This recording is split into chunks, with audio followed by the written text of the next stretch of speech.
Bonjour famille, bonjour à la grande famille des investisseurs. Ce matin, j'aimerais juste faire ce petit partage sur ce que c'est que la culture financière et l'importance de l'avoir en fait. Vous savez, beaucoup de personnes aujourd'hui vous diront « Ah ben tiens, il faut éviter les business en ligne, il faut faire ci, il faut faire ça, c'est mieux d'investir dans une plantation, c'est mieux de s'acheter une maison, c'est mieux d'acheter des taxis et de mettre n'est-ce pas, en circulation pour avoir du cash chaque jour. » Oui, ça c'est bon. C'est d'ailleurs très bon. Mais ce qu'il faut noter, et c'est d'ailleurs très important à noter en gras, là où on parle d'investissement, il y a ce qu'on appelle le facteur risque. C'est pourquoi quand vous invitez quelqu'un à être dans un business, à intégrer un programme d'investissement, c'est bon de lui parler des conditions générales. Vous savez, que ce soit la plantation que vous achetez, aujourd'hui même, cette même plantation peut prendre feu. Si vous investissez dans le transport, on veut parler des taxis et tout le reste, les minicars là, mais le chauffeur, il peut vous foutre le bordel avec un accident ou même un véhicule incendié ou tout ce que vous savez. La maison, effectivement, qui est l'un des piliers en matière d'investissement durable, il faut le reconnaître. Mais si vous mettez un locataire dans cette maison, écoutez, le bonhomme peut ne pas payer.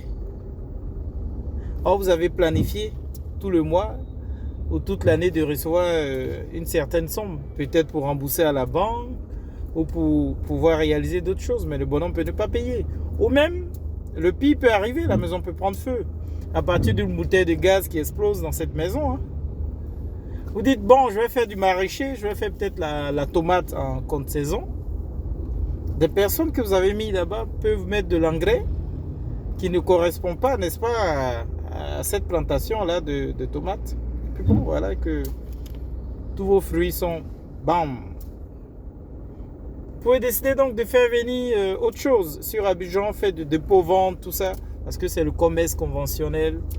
Mais les gens peuvent ne pas vous payer votre argent et tout ça. Donc, en toute chose, qu'il soit conventionnel ou non conventionnel, formel ou informel, il y a toujours un facteur risque. Donc, le risque, il fait partie de ce qu'on appelle le jeu de l'investissement.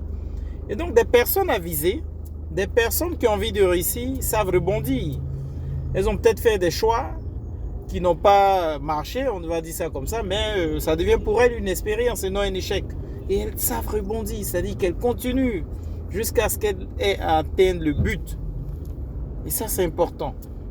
C'est pourquoi, en tant que leader, quand vous avez ce type d'opportunité, vous devez orienter vos choix, en termes de prospection, bien entendu, vers des cibles qu'il faut, des cibles qui en valent la peine, qui comprennent le langage de l'investissement et des cibles qui sont zen dans la tête. Sinon, si vous allez vers des cibles qu'il ne faut pas, ce que vous allez récolter, c'est quoi? C'est le stress. C'est d'ailleurs le manque de respect. C'est des injures. Et bien d'autres choses.